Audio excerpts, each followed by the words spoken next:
Welcome to session 4 of the Recruitment Business Accelerator program. We're going to be talking about staff retention and performance. These are very critical issues in the performance of a recruitment company. Please make sure you've downloaded session 4's worksheet so that you can take notes and also put some action plans in while you are viewing this session. Okay, if there was one session that is the most important that we're going to be covering in building a high-performance recruitment company, it's this one. Staff retention and performance is the critical engine room of building a great company, and everything that you can do to maximize this particular area will really help you build a sustainable business with low staff turnover and high return on investment. I like this quote here: the most important thing to remember is the most important thing.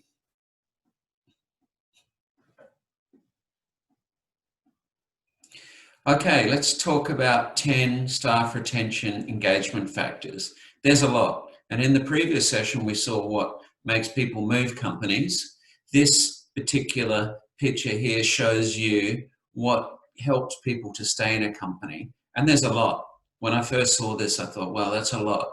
But as we go through them really quickly, you'll see that every single one of them is very important. First of all, remuneration, as we've seen, is important. More important to some rather than others, and not necessarily the most important. People want to be mentored. They want to feel like that they have a coach or someone that is looking after them. And if that's not you, and that's not your strength, or that's not what you enjoy doing, then it's really important for you to appoint someone to do that. It might be a team leader or another colleague, or I've seen buddy systems work really well so that people are mentoring, coaching, and encouraging each other. People definitely want to be challenging. They want to be challenged, and they want a situation whereby that they are learning and growing. And so challenges is important as well, and that's something that needs to be provided, and is also one of the reasons that people leave companies if they don't feel like they're being challenged. And then next, people like to be promoted.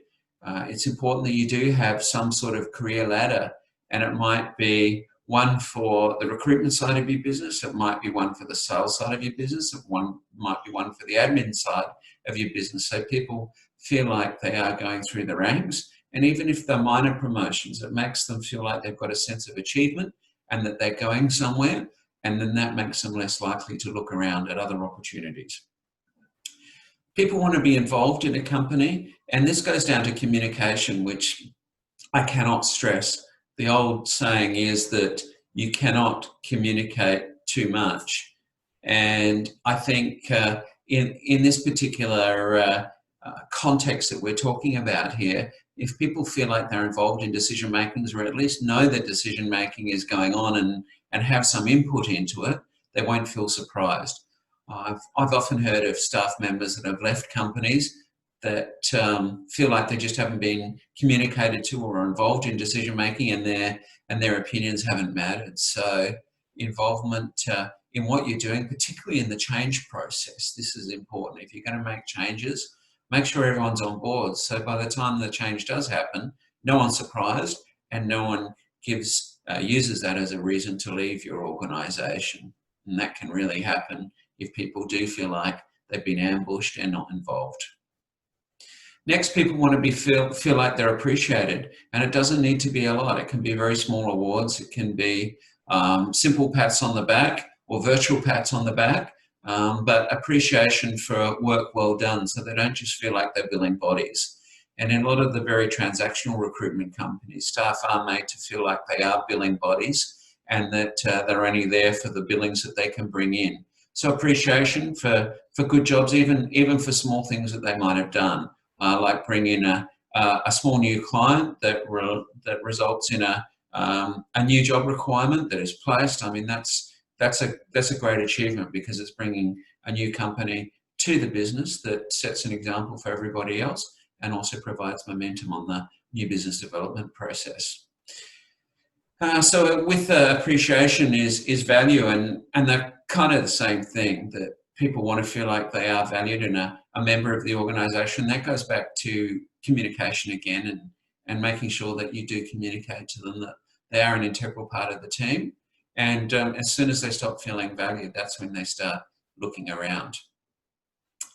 They also want to feel like they're on a mission, and this goes back to the business planning process that we talked about earlier.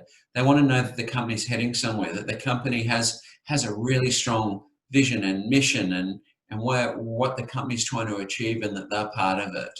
And so if it's just come in every day and do the same old and hope for placements and provide revenues for their company, that's not going to be enough to keep people motivated, engaged, and looking forward to coming in the next day and performing. People want to feel like they're empowered. They want to feel like that they're not totally in a system that they have no control. They want to believe that they have some degree of flexibility and control over their daily work life, but also their career as well. So empowerment is something that very few companies do work on. And I think the opportunity here to provide people with a degree of flexibility in how they perform is important. Once you've agreed on goals and worked out what drives them and what's important to their goals, then you can be empowering them to go out there and achieve their goals and manage them on that and the activities around that, so that they feel like they have some control over the situation and their own destiny. And finally, people want to feel like they're trusted. Micromanagement is the single biggest reason that people leave recruitment companies. I believe that's what I hear when I'm reference checking or speaking to recruitment consultants that are coming into an organisation that I've been running in the past. They want to feel like they're trusted and that they're not having to be watched over for every little single activity that they do. And more importantly, that they're held accountable for results, not just activities, so that if they're not meeting onerous micromanaged KPIs, but they're still doing a really good job and meeting their goals, then that doesn't really portray a lot of trust if they're told that they're not doing a great job on certain activities that are required. So trust is important, and making people feel like not only they're empowered in your organisation, but they're also trusted, and hopefully they return that trust that you give them in the way that they behave and the way that they perform.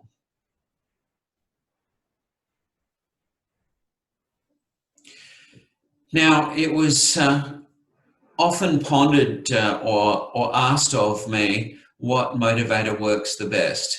Is it the carrot or is it the stick? The carrot's obviously an incentive. The stick is obviously a punishment or a penalty for not doing what's required.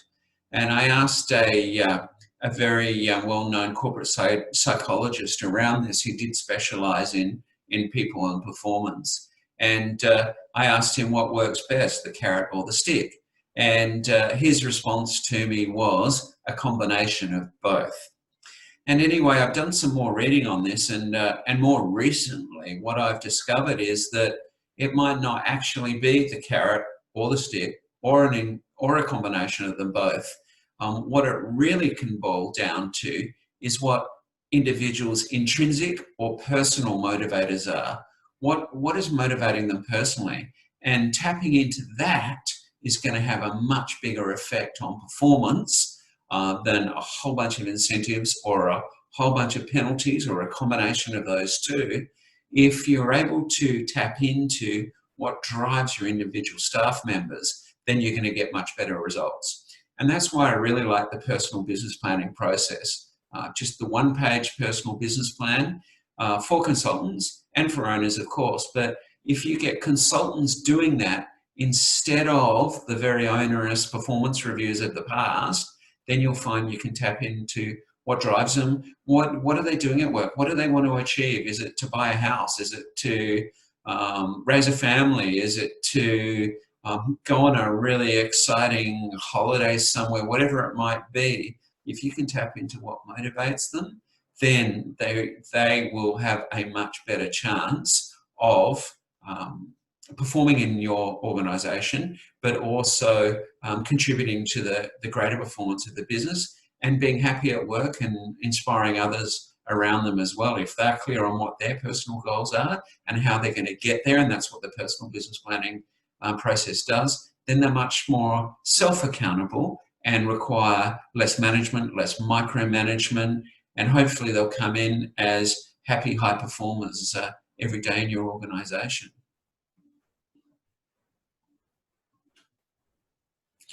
So goal setting for consultants is what I also get asked about a lot. How to do that? How to make sure consultants are performing at levels that are benchmarked as good in the industry as a whole.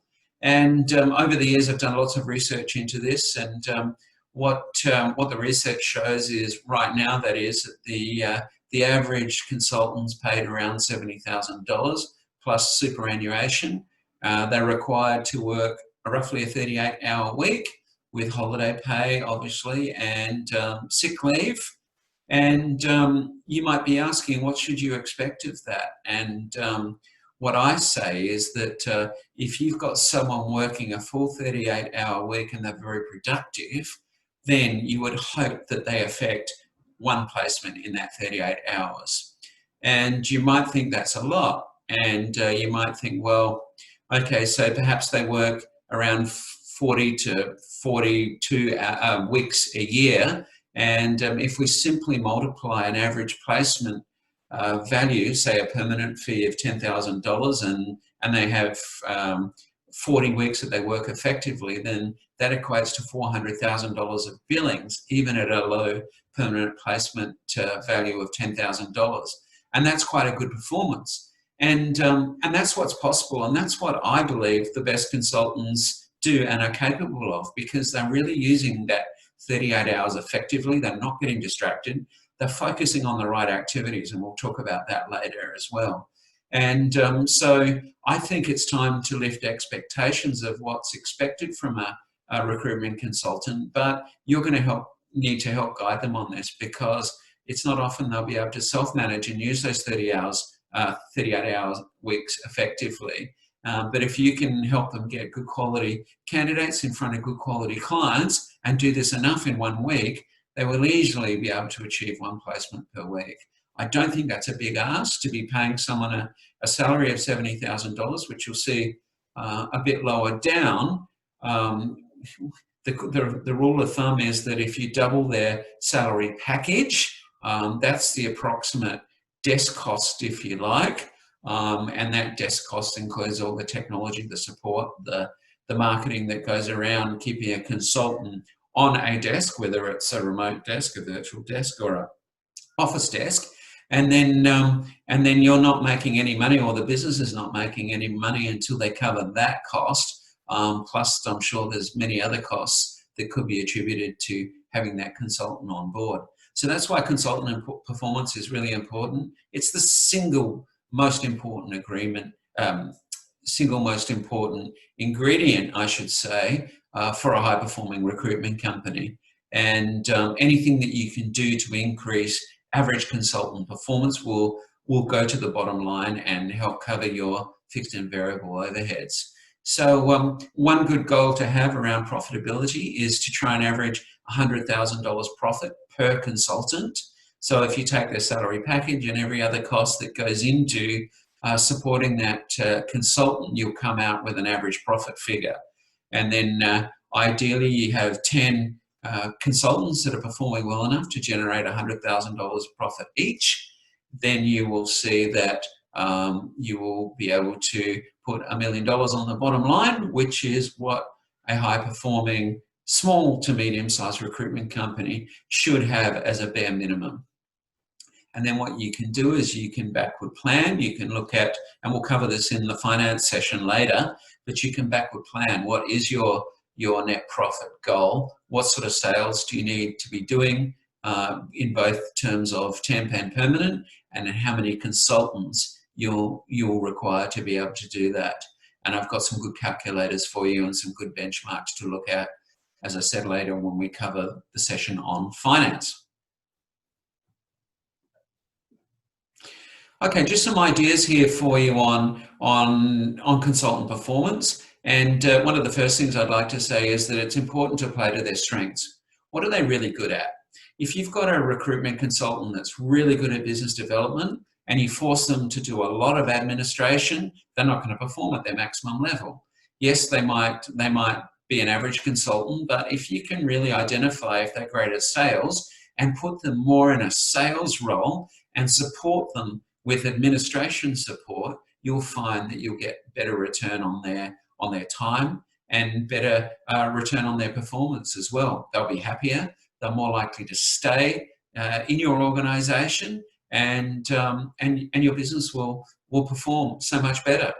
People that are really good at sourcing and admin and not good at sales, if you force them into a position, as we've talked about before when we've talked about how the 360 recruitment model is flawed, if you force them into a sales position and they're not good at it, they're not comfortable with it, they're not trained at it, and it really confronts them, then they're more likely to leave and contribute to that very high staff turnover that we do have in the recruitment industry. So if you can get your team playing to their strengths, then support them in the areas that they are not as strong at, you'll suddenly have a higher performing team that's less likely to leave, and that cost of turnover is really, really high. People have tried for many years to put a cost on staff turnover, but if someone's been with you for 6 months, it's not just the salary that you take into account in the package when they do leave, it's all the resources that they've consumed during the time that they've been with your organisation. That can amount to tens of thousands of dollars. So getting the hiring process right, as we talked about before, critically important. But once you have hired people, you've got to take care of them. You've got to support them. You've got to go through all those ideas that we had earlier in this presentation to make sure that you are taking care of them, supporting them so they can perform for you. So the other thing that we talk about in this area is the more senior your people are, the better they are going to be at selling. And I'm going to talk about this again in a minute. But if you've got senior consultants, then you want to be freeing them up as much as possible so they can spend maximum time in front of clients and candidates, and they will be able to bill more and then support them. And that's why I always talk about offshore resourcing as a low cost way of supporting consultants. It's low cost, it's low risk. And often you have very experienced people that are quite reliable and can be replaced if for whatever reason they don't work out.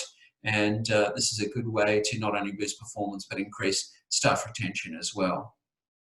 And the final point that I have here on consultant performance is that if the 360 model is split up somewhat, a client is going to feel more valued if they do have 2 points of contact, one on the sales or account management side of things, and then one on the recruitment side of things. What this does is that if you lose one of your consultants for whatever reason, and there are so many reasons that people do leave organisations, for example, but if one person does leave, then the company still has that client contact with someone else in the organisation. And I often advise owners to really be a point of contact for larger clients as well, for you to identify who your very largest clients are and your most important clients are, and make sure that not just your consultant, but you are a point of contact for that client for feedback, to handle any issues and problems, and to do any planning with that client at all. Some senior consultants are very protective of their client base, but in the nicest possible way. You have to remind them that it is you that has financed them to build a client base. You're the one that's taking all the risk here, and that they are a client of the business and not of the individual. And I think that's one of the reasons a lot of people do leave. They feel like the business didn't give them any support. They built the client base, so they might as well leave, set up their own recruitment company and take their clients with them, because they did all the work to obtain those clients. So that's why it's important to have 2 points of contact, and also to be constantly working as a team so that your people stay and know that it's much more beneficial for them to stay in an organisation rather than go out on their own and then break the law and poach clients before any non-compete might expire, for example. I get asked a lot about commission structures, and I've actually produced a commission calculator which will be included for you to have a look at, with about 20 ideas on how to get commission structures right. So right now, I'm just going to give you a very small taste of commission structures and some of the ideas that I have around commission structures. And I've learned this over the years managing teams myself, but also doing a lot of research into what works for recruitment companies. And here are some of the key learnings that I've had. First of all, keep the structures very simple so they're easy to understand. And use examples, especially for new people who, when they come in, probably don't really understand what the commission structure looks like and might not necessarily join your organisation because of the commission structure. That comes later, obviously, when they're performing. And I think that the commission structure, it's a good idea to use examples. If they earn this, they will get that. And have detailed examples in their letter of offer, so it's very clear and there's no arguments later around what commissions are for. But I think also here it's worth stating that commissions are for performance that's over and above the salary that recruiters are paid for. And I think a lot of recruiters view commissions as their right. If they make a placement, they should get commission. But really, they're paid a salary to make placements, and commissions are paid for performance over and above what is required for that salaried role. So I think it's important to keep that in mind, but also to be communicating that constantly, that the commissions and bonuses are for outstanding performance, and that's what you want to use them for. As soon as commissions just become part of normal salary, then you're going to have a team that's not as motivated, that won't work as well together, and won't perform as well. So commissions need to be, or commission structures need to be consistent. They need to be motivating. They need to be achievable so that people feel, right, if I do put in that extra effort, then I'm going to be earning more money and achieve more recognition and financial return for my time. While setting commissions, teamwork's important. If you just have sales-driven consultants on commissions, often what they might do is they won't share opportunities, they won't share leads, they won't share candidates, and it doesn't really promote teamwork. So any commission structure really needs to promote teamwork, and you have team leaders that can share in team commissions or bonuses, and then individuals that maybe a component of their commission structure is around team achievement as well. And you can use commissions for individual performance, and you can use bonuses for team and company performance, obviously. Just check that there's no double payment here, because if you do a lot of work as an owner, bringing work in and then hand it over to recruitment consultants and then pay them commission on top of those placements that you have sourced, then you're potentially double paying. You're paying for your time, your salary, your dividends, and then you're also paying them again and adding that amount of revenue to their target, which makes it easier for them to get commission. And then it promotes a culture of you being the mother bird or the father bird feeding the small chicks constantly, and it prevents them from going out there and developing new opportunities themselves. So just be careful with that one. Often I've seen in the past, what can work is that if the company brought in the opportunity, then half that revenue from a placement goes on the consultant's revenue target before commission's paid, and then vice versa. If candidates are attracted to the organisation that are placed, same again. And you also want to be encouraging people to share candidates. And if you do have a commission structure around individual placements, then attributing half revenue to the person who brought in the job and half revenue to the person that sourced the candidate is a really good way to promote sharing. So you want to be promoting the right behaviours there, which is what I was just alluding to in the sharing and the setting up of the structure. You want to be promoting behaviours whereby people aren't protecting patches. They're not hiding candidates. They're not hiding new job opportunities. And you want people to really be working together. And the final quick word of this, and I've got many more on the resources attached to this particular section, is that you want to involve the whole team. Don't forget about support staff. They can get really resentful if consultants are prancing around and boasting about how many placements they're making, and it'd be pretty obvious that they're earning lots in commission. If you can involve the rest of the team as well in a placement so that they feel like they're part of placements that are made, then you're going to have a much happier organisation with much less staff turnover and a lot more collaboration.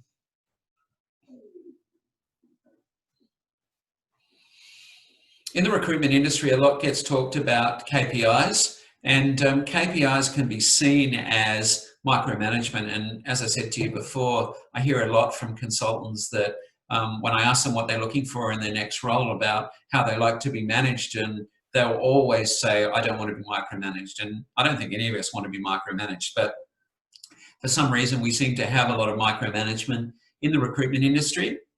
And I think that's because the process is so complex. There's many steps in the recruitment process, as we know. And also owners feel like they probably need some control over their staff to check that they're doing the right things so that they will be successful. So it's very tempting to micromanage, but that's what we know people don't like, and it doesn't show that we trust them, and it doesn't give them any degree of autonomy. So what I like to do is, instead of KPIs or key performance indicators, I find that is quite a confronting expression. I like to use activity goals, and these can be in the consultant's personal business plan. Ideally, you get them to agree on what activities will lead to a placement. And once they realise that the activities that they do, that they're responsible for, that they thought of, will lead to a placement, then they're much more likely to do them rather than you have to micromanage their activity. So, so a lot of activities can be really harmful. I've seen cold calling, for example, and very high cold calling targets of 200 calls per week. I find that really damaging on a number of fronts. It's damaging for a company's brand that they're cold calling strangers and introducing themselves without any prior introduction whatsoever, and that owners are insisting upon this because they figure that if 200 calls are made, then maybe 10 clients will respond, and 2 new job opportunities will come from those 200 calls. But I think that's quite damaging to our industry. It happens in overseas markets, and it doesn't help with relationship building. A much more considered business development approach is required in our more conservative Australian market. And so activity targets around those sort of things can be damaging both to the company brand, but also to the morale of the consultant, especially if they're of a more introverted nature and that cold calling doesn't come easy to them. And I think that's another factor that will contribute to high staff turnover. So what I advise you to do is to pick the 3 most important activities. And in a most recent startup I helped with, I sat down with the owner and talked about, what are the most 3 activities, important activities you think you should focus on. So in my head, I know what should be focused on, and you will as an experienced manager, leader, and probably an experienced recruiter as well. But it's really getting them to understand what's important and what's going to lead to their success and what their goals are. And if their goals are 1 placement per week, that's ideally where they want to be starting. But say it's every 2 weeks and it's $15,000, then that still can equate to $30,000 of perm billings per month. Even if they only work for 10 months, that's still very close to $400,000 a year, which is good. That's where you want each of your consultants to be, because that's highly profitable. And if your commission structure is right, it'll earn them a good amount of money, far beyond what they could do if they're in another industry without incentives on top of salaries. And I think that's one of the great benefits of the recruitment industry. If we can get people performing, we can get people that are earning much more than they potentially could be earning if they're rising up through the ranks in another area without incentives. So anyway, the three most important factors that I worked on with one of my previous startup clients was 5-2-2. And 5 was making sure that at any one time, 5 great candidates were sourced, and then they were presented to 2 really good clients per week, and that 2 new jobs were brought in every week as well. So 5-2-2, 5 candidates, 2 good quality clients, and 2 new job activities per week identified. So, and if you wanted to get it even smaller, when I was recruiting and when I do occasional assignments, I like to think that if every week I can put 5 good quality candidates in front of 5 good quality potential clients that may need those candidates, then that's going to result in 1 placement, because there is a high degree of probability that one of those 5 clients will be a good match if all the screening's done right and all the job specs taken well and all the steps of the recruitment process are done correctly. Then those 5 good candidates, one of them will be placed with one of those 5 good clients. And if you've done the process correctly, then maybe 4 out of 5 will be placed. So there's a good efficiency there in the handling of candidates and clients, rather than starting assignment from scratch, sourcing candidates, and then putting all those candidates in front of a client and then starting all over again. I like to really make sure that just about every candidate that I do interview and is worthy of a great new position is placed, to save on double handling and inefficient use of time. So yeah, and that brings me to the last point here, that it's really all about recruitment. If we condense it down, it's all about putting good quality candidates in front of good quality clients. Everything else is important in the whole process, but if the more you can get your people spending their time on identifying great quality clients and putting them in front of good quality candidates in front of good quality clients, I should say, then more placements are going to be made. And so this is the activity that really everyone should be focusing on as much as possible. And then more success will occur, better performance for the company, more earnings, and a big morale boost for the individual consultant, and far less staff turnover if this is done correctly.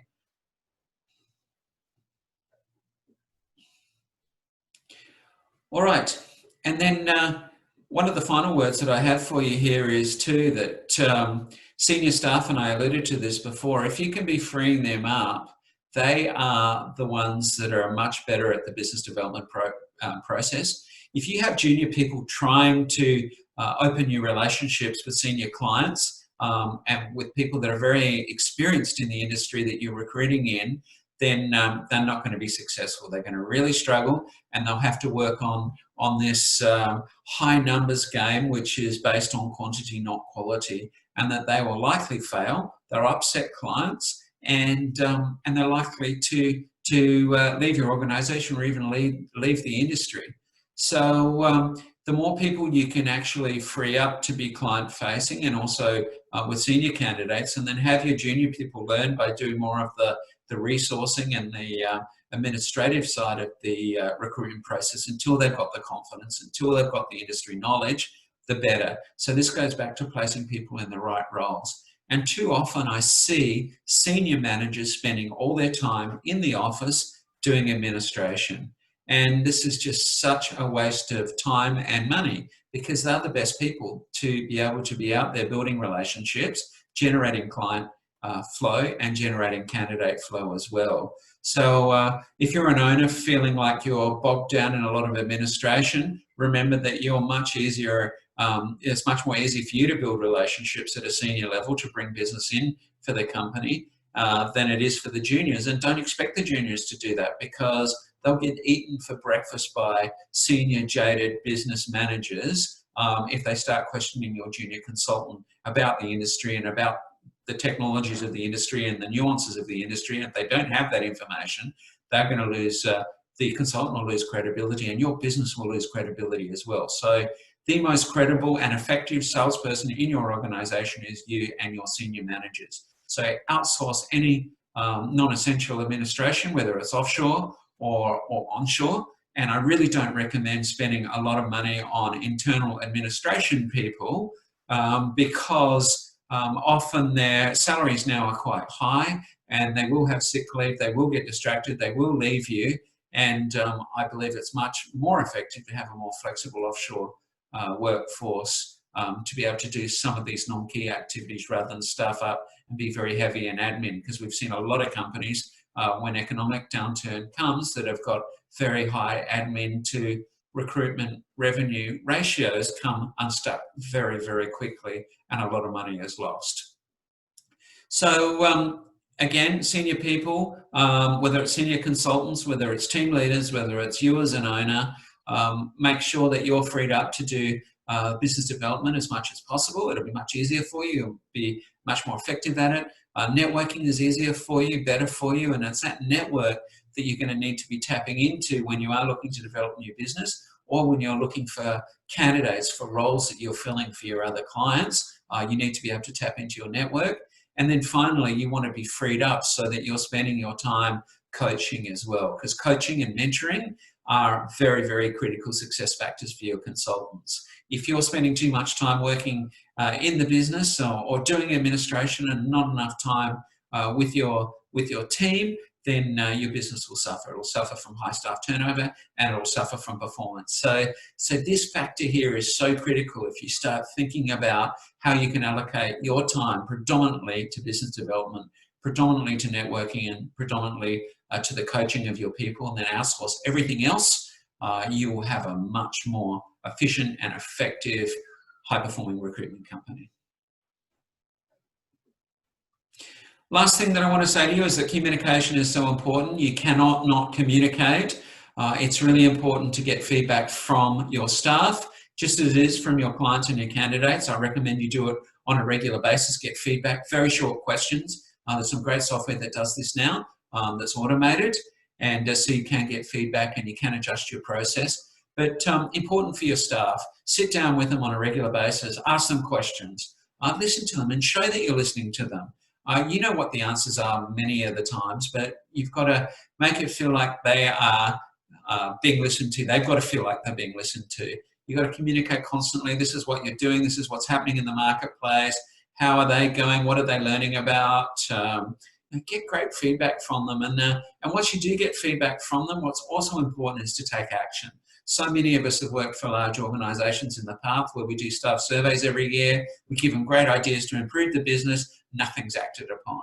And it just frustrates the whole process, makes us feel undervalued and not listened to, which again is a reason that staff turnover can be really high. So not just listening is my point here, but taking action on ideas that will improve. Because if we keep doing, as one of my favourite sayings is that I've repeated over the years, if we keep doing the same things the same way, we will get the same results. But if we constantly change, innovate and do things better, then we'll get much better results. We'll retain our staff and have a better performing business again. Okay, so that's it for session 4. Please go through the questions in the worksheet now because that'll identify what's relevant for your organisation. Take into account everything we've talked about now in this session and update your action plan at the bottom of the worksheet. And then you're ready to get started in session 5. Thank you very much for joining me.